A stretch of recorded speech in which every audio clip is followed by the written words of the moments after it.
We are going to talk about the proofreading, and as well as to go through the revision exercise, the home assignment that you've done last time. And then I will, it depends on whether I still have time. I hope to start the translation techniques. So one of the PowerPoint I'd like to show you is the pitfalls of translation. But it all depends on the time, because for the proofreading, it's not as complicated or difficult as in the translation steps, because as long as you know the marks, you know the symbols and the rules, it's just very easy for you to follow. So, so that's why I like to start with the proofreading session first, and then before we go on to the revision and then the translation. Okay. Proofreading marks, there's some proofreading marks that I will go to show you and give you a copy. Basically, they are the very common proofreading marks used in the industry. So please try to follow them when you do your group project. Don't try to create your own way of making changes or doing proofreading, because when you work as a translator, you have to work with other people in the industry too, right? So if you have something that's different, people may not understand what you are mentioning. And actually, they are not something very hard to follow. You can bring this home and keep this copy with you all the time when you do the proofreading. So in your project, in your group project, I would expect when it submits to me, I like to have hard copies. So print out the hard copies and use these proofreading symbols or proofreading marks to mark on the translation. That could be more than one round of proofreading, because say for example you make the changes, you make the marks, and then pass it back to the translator, and then the translator may make the change and give it back to you, and then you have to do another round of proofreading to make sure that they are error-free. So sometimes you can do like as many as 5 times, even 5 rounds, even for very simple passage of document. For us, what I remember there's a booklet of more than 200 pages. We have to do like 20-something rounds for proofreading, because sometimes when the translator make the change, and then he or she will introduce some mistakes as well. So when you do the practice, when you do the proofreading on a real document, you will realize that sometimes it's not as easy as you think. Okay, so let me talk about, before we go through the marks, these marks are very simple. You will have some time to do the class assignment, and then you will have to make use of these signs later on. But before that, let's let's start with some proofreading essentials first. So first of all, when you do the proofreading, you are doing a quality check. So in order to ensure that your work is up to the quality level, so you need to have a quality control checklist. So when we are talking about the checklist, okay, and another thing that we are not talking about proofreading in Chinese language. We're talking about proofreading in English language, but the rules are the same. And then when you as a translator, you have to proofread in both languages too. Sometimes in Chinese, sometimes in English. But the techniques and then the essentials are basically the same. So the exercise that you are going to do is proofreading in English, but these rules apply in Chinese too. Okay, so I'm not going to give you any Chinese documents to do the proofreading this time, but please bear in mind all these rules are the same rules. Okay, so first of all, when you do the quality control, this is a proofreading, is a quality control step. So what should be bear in mind is, first of all, is the readability. By saying readability, you as a proofreader have the responsibility to go through the sentences and then make sure that the sentences are clear, direct, and concise. So that applies to Chinese and English as well, right? So if you find it too lengthy, too long, too wordy, or the sentences doesn't make sense to you, if you're the bilingual reader, you don't understand Chinese, even though every word is in Chinese, then there's something wrong with the document. And the parallel structure is used in sentences, heads, and lists. So say, for example, there's some list, the bullets, so make sure the bullets, if it is bullets points, then don't, if there is some bullets and then all of a sudden then one and then a, or that inconsistency, then there's something that as a proofreader you have to bring to the attention to the author or the translator, the editor, whoever that wrote this one. And then the voice and tone are consistent, because if you are proofreading, sometimes you read, oh, this is a message given by the parent, which should be like more firm, and then another sentence is spoken by a child, which should be like more less formal. And then you have to make sure that the tone and the voice are consistent. And if there is something wrong, there could be something wrong in the translation or misplacing some words that only the translator may not realize it, but when you do the proofreading, you will realize, oh, it doesn't make sense. Is that a possibility that someone make a mistake and then they didn't know that the mistake was made accidentally? And then to make sure that the transitions between paragraphs, parts, and sections are clear. So sometimes the transitions may be very abrupt. So in this case, as a proofreader, you can point it out to the translator. Oh, is there something missing? Maybe in the midst of a paragraph, right? And then, without a proofreader, you may not realize. And then the second thing. So first of all, that is about the readability. The second thing is about the punctuation, grammar, and usage. So punctuation, Chinese punctuation is quite different from English punctuation. So if you're proofreading a translation from English to Chinese, make sure that you are not using the same punctuation. Say, for example, English quotation is like this, but if you are going to use traditional Chinese, the quotation marks should be like this, right? The dash or the dot, English 3 dots, Chinese 6 dots.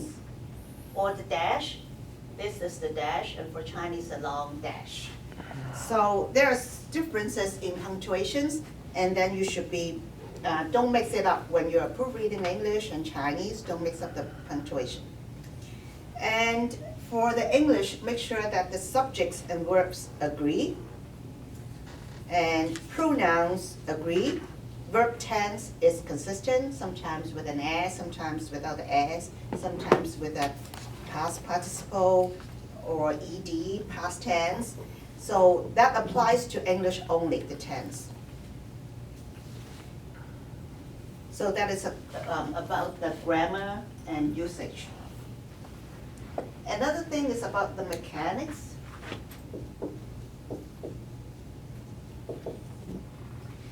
When I say mechanics, that means the spelling. The spelling is correct and consistent. Sometimes the translator will be confused or they mixed up some for the names of the, say for example, the proper names of an agency. Sometimes they use the full name and then bracket with the acronym, and then in the following paragraphs they should keep on using acronyms, or sometimes they change back to the full names.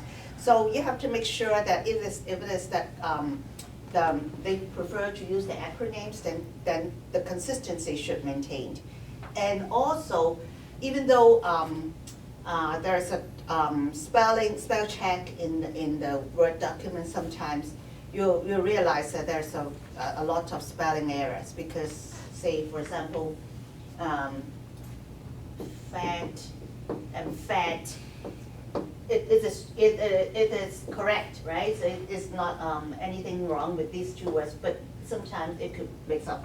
And then if there is a mix-up with these two, then it could be a very serious error. So make sure that the word is used correctly in context. And for English, also mind about the capitalization and hyphenation. So capitalization, if it is, always we realize sometimes it's lowercase and uppercase, there will be mistakes like this. And as this is the proofreader's responsibility to find out these errors. And the numbers, and the numbers sometimes even for the bullets, I have been doing a lot of proofreading and realized that sometimes even though it's listed under the alphabets, we will miss some alphabets, like it should be A, B, C, D. Or there are times that I realize that, well, after P, then it becomes S. Oh, it was because sometimes it was a draft, and then when it comes to the final draft, the author decided to remove 2 bullets, but without changing the alphabets. Then that is a mistake, right? People would think, oh, where was it gone? And actually it was not, it is 2, they want to remove a few points, but the alphabet stays there. So it is something that you need to keep an eye on. And another thing that you should look for is the format and other final things.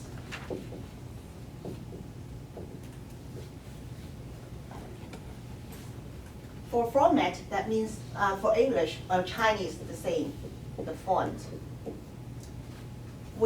Sometimes the author or when we type, we interchange with some font and font size too. After doing so many years of translation, I have a very sensitive and sharp eyes in detecting different fonts. Font 10 and font 11 and font 12, I can tell quite easily. So it really depends on how frequent you use your proofreading techniques. So font always, for a professional type of document, make sure the font is consistent throughout the document, unless it is with a special purpose. Say, for example, there is the paragraph is like this, and then there's a picture, and then for the picture they want to use another kind of font to make out so that it will look more outstanding. Otherwise, for consistency purpose, always use the same font. We don't prefer to have more than 3 types of fonts within the same document. The same for you when you send out a resume, send out a cover letter. According to the HR specialist, they don't prefer to have too many fonts. It looks too confusing to them. So unless you have a special purpose, otherwise keep the same font throughout the passage or throughout the document. And as a proofreader, it is your responsibility to make sure that the font and the font size is consistent. And another thing that always missed is the page numbers at the bottom of the page, or the page number.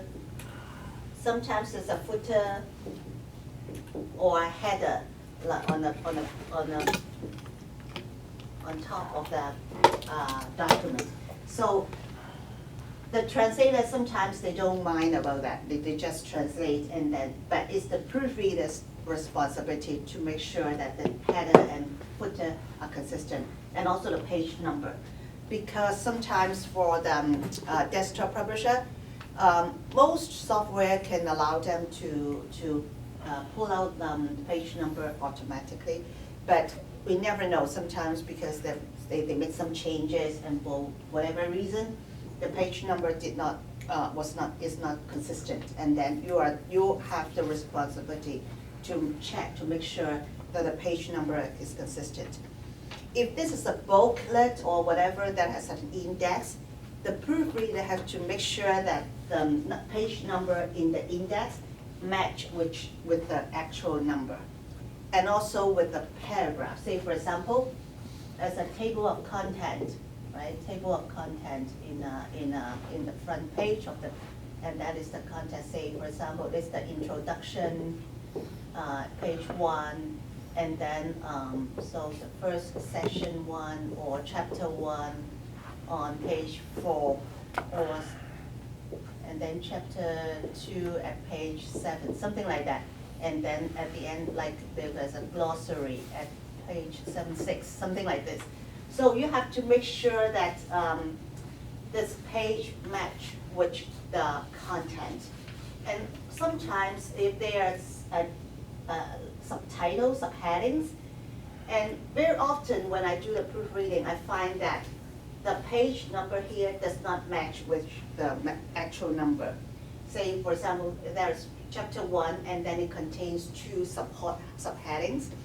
Somehow the first subheadings maybe appear on page 5, and the second subheading may appear on page 6. But it was written as page 5. Then you have the responsibility to check, to make sure that all these pages match with the table of contents. In order, otherwise it seems very simple and very minor, but as a reader, when they take out this publication, and then they refer to the page, refers to the table of contents, and then they couldn't find the right page number, then it could be a very big mistake. And also, when we talk about the format, we also talk about the proper names, the dates, and time. So if sometimes the translator will mix up with the time, say, or not consistent. Say, for example, January the 1st, 2014, something like that. So, and then sometimes they will mention about first of January 2014. So it's not something inaccurate, but it's not consistent in terms of the format or the style.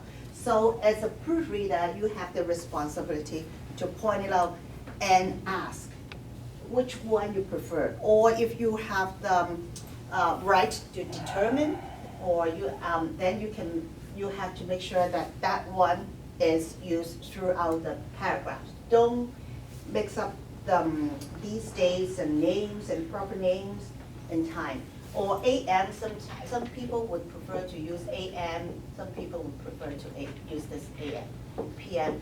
It's not something right or wrong, it's the preference. Most often it's just a preference. But in order to make sure that it's a professionally done document, all these have to be corrected. And cross-references.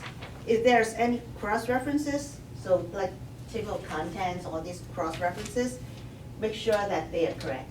And if there is any prop names or references, especially references at the end of the book, you have to use the proper style that is used in the industry. Say, for example, the name of the author, and then the title of the book, if there's like a page number, and then the year of publication. So everything has to be consistent.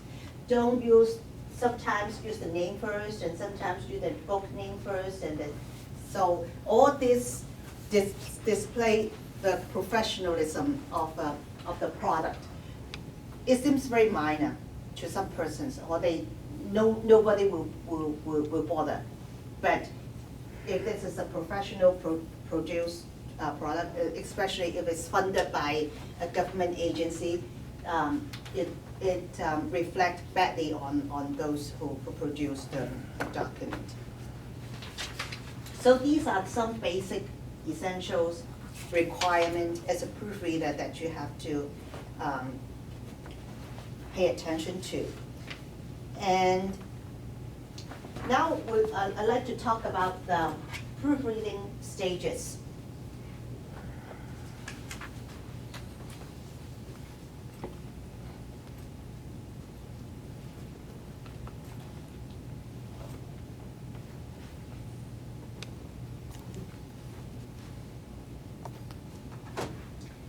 so for proofreading stages, just like what I mentioned earlier, normally we will use the hard copy, but I will demonstrate how to do the proofreading. Okay, I will use black. So for proofreading, unless it's required by the customer to do the proofreading online or on screen, otherwise try to use the hard copy to do the proofreading.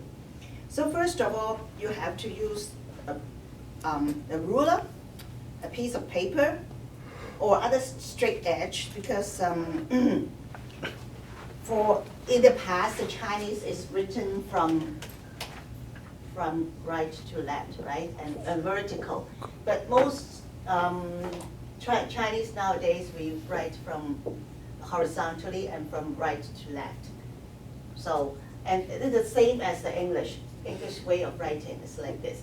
So to compare, as a proofreader, you always compare the Chinese with the English. So make sure that you have one here, side by side, English and Chinese side by side with you.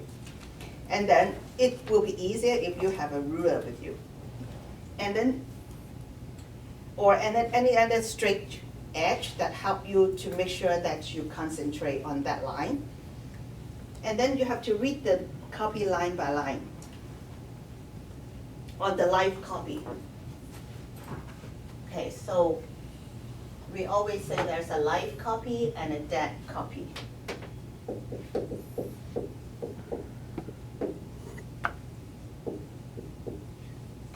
So by saying live copy, that is the newest version.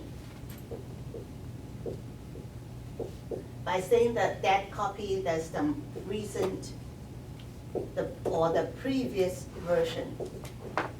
So the live copy can become a dead copy because after change, so say for example, this is the first round, the second round. So the first round could be the dead copy, and then this one, the version 2 could be the live copy. But when you find mistakes on the live copy, and then you pass it back to the translator to make another change, and then this live copy can become the dead copy, and then we have, so the live copy can become the dead copy, and then we have another live copy. You know what I mean? Yeah. Makes sense, right? So, or sometimes we use, well, sometimes if you have so many papers printed on the desk, it make it so difficult for you to identify which one is which, right? So what we normally do is we make a mark here on the right top corner, version 1, B1, B2, B3, so that you know which one is the latest one. And then never use the word final, because it's so often that we find that it's final, actually it's not final. So always use the number. It's easier, especially, and also for the same for you to save it under your computer. Never save it as final. There's nothing final. Is it the, say the English copy on one side and the Chinese on the other? Is that when you do the proofreader, as in your group project, you are proofreading the translation, right? So always one copy.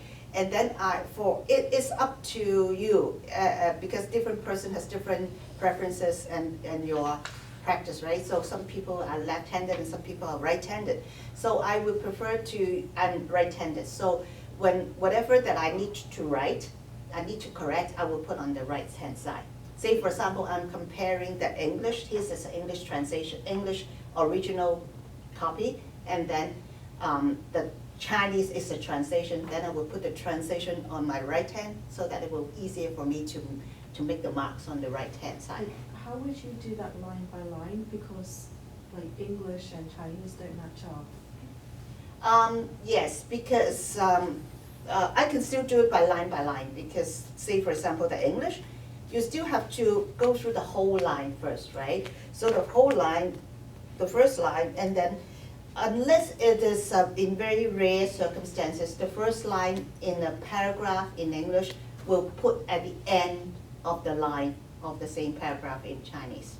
It's just because in Chinese, the sentence structure tends to be completely reversed. Yes, yeah, which it's means not the You same. need to understand the whole paragraph in context in Yeah. order to translate it. Mhm. So you couldn't really do it line by line. If not, then it's paragraph by paragraph. So it really depends. Some in the past when I do it, I can still do it line by line. By saying line by line, when you read the word, you in this language, in the same language, you are reading it to make sure that there's no mistake on that language. But when you're comparing the English with the Chinese, it involves the translation as well. But as a proofreader, what we are talking about is you are not judging the translation. You are not commenting the translation. So whatever's typed there, what you have to do is to read the line to make sure that the line doesn't have typo or mistakes. So you are not comparing, okay, this sentence match with that sentence. It is not your ultimate role to comment on the sentence. It's just to make sure that there are 4 sentences in this paragraph. Make sure that there are also 4 sentences in the translation. So you are not really making changes. You are not like the editor's role. There's some slight difference. So it works. It works because same for me when I do the proofreading for English to Korean.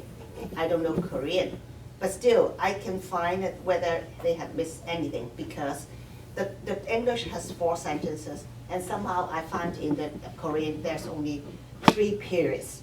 That means they could miss 1 sentence, right? So as a Korean, when I proofread the Korean, and also it's easy for you. Say for example, for the word Canada, they have of course there's some symbol like say for example something like this.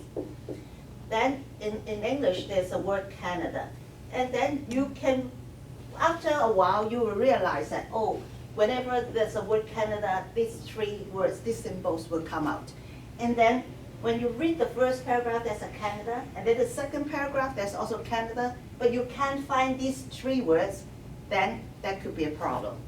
So that's why when I don't know, other than Chinese and English, I don't know the 3rd language, right? But we can still proofread other languages using the same methodologies. So I proofread Korean, Farsi. Farsi is very different. It's like written from right to left. And then if there's a English, they will be something like this. But still, we managed to do the proofreading very successfully, especially for the bullet points. I always find out that, oh, they missed 2 points, 3 points, because we count. And then by the length, sometimes by the length, you realize that they could have missed something. Say, for example, the English is so long, 2 lines, 3 lines, and then the Chinese or the translation only have 1 line, they could have missed something. And then in the past, I have successfully spotted a lot of these errors and pointed out to the translator, and then they thank me for pointing out the errors.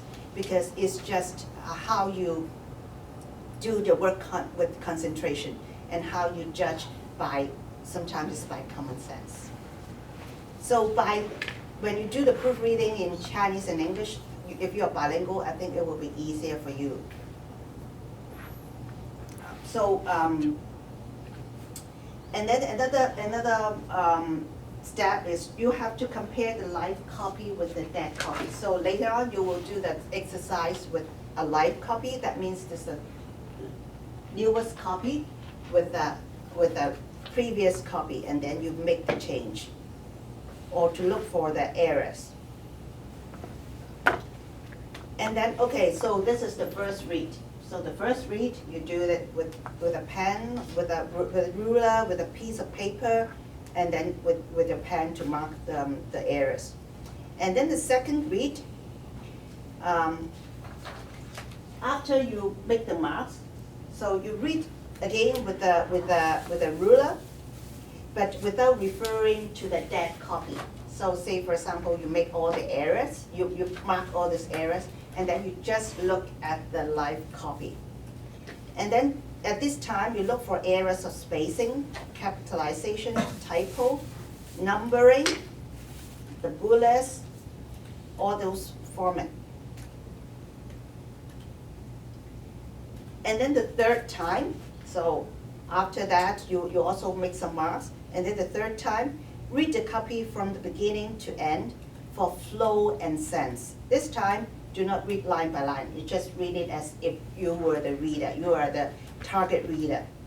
And then at this time, you look for errors of any kind, including the errors that may have been in the original copy. Sometimes, while you read the translation, while you read this copy, you realize that, oh, it doesn't make sense. Would that be something wrong in the original copy? And then when you refer to the original copy at this time, you could find some mistakes that the translator could have missed it. And then at this time, you also double check the titles. So the third round, double check the titles, the headings, and the format. After you make you mark the errors, then you correct the copy. So this is the proofreading stage. After you proofread, then assuming everything is the translator or the author had corrected the error, then it will be pass it back to you again to do to do another round of proofreading. And then at this time, you check for anything marked. So say, for example, you have marked something, so something has missed. So missed the period, something like that, missed the comma, or the typo. It should be uppercase, and then or it should be lowercase, or they have, say, capital, something like this. And then this one is redundant, and then you make a mark like this. So when you pass it back to you, so you look out for these errors, whether they have made the change. And then if this one has been corrected, put a tick beside it, so that you know that this one they have made the change. And then this time you don't have to go through this one again. But if there's any new errors, then you have to do the same thing to mark the new errors. And then repeat the same procedure. Read it out without referring to the copy, to that copy. Just read the live copy to make sure that all the errors were marked. So these process can be repeated many times until it's error-free. So you will have some time tonight to do two exercise. The first one is very simple. Just make use of the marks the symbols that I gave you just now. Try to work on this one using the proofreading symbols, and then it won't take you long. So afterwards, we go through the answers. And after that, I will give you a long passage to do the proofreading. And then you will have some hands-on experience on how to make use of the proofreading marks and do the proofreading. Excuse me, can I ask a question? Sure. How can you check the readability without any knowledge of the target language? Sorry, can you repeat your question? Yeah, so inside the proofreading includes checking readability. Checking Readability.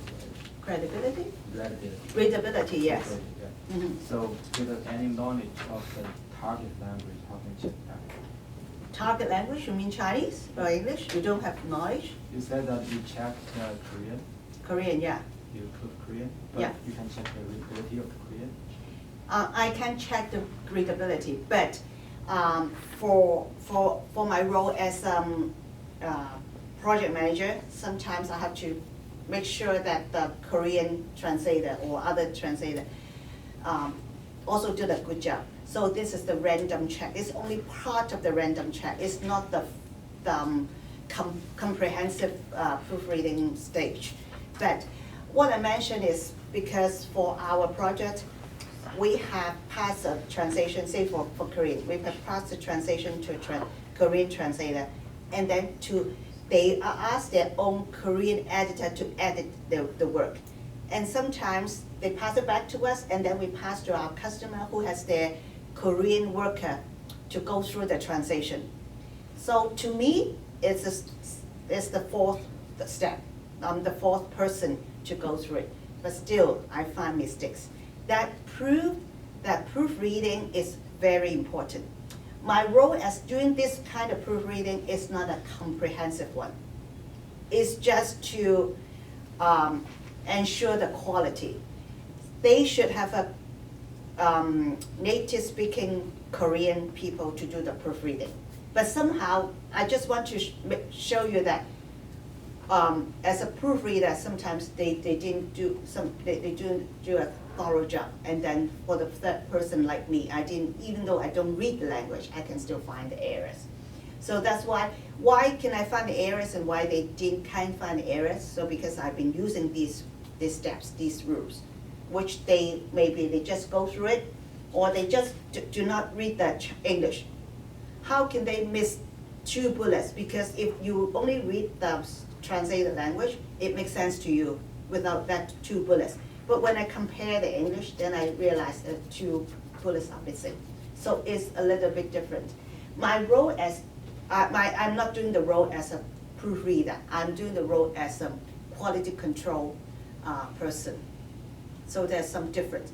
But in your group project, one of you has to be the proofreader. And that proofreader has to ensure that there's no errors in terms of the format, in terms of the readability. If you are bilingual, you have to make sure that it's readable because you understand the language. For me, I don't understand those language. I cannot make sure the readability. But for accuracy, sometimes the factual accuracy, I can spot the accuracy. Yeah, very surprisingly, I found a lot of these kind of factual errors. The dates, the time, the years. I always find the errors because the proofreader didn't do a good job to go through. Or the proofreader, even though the proofreader, if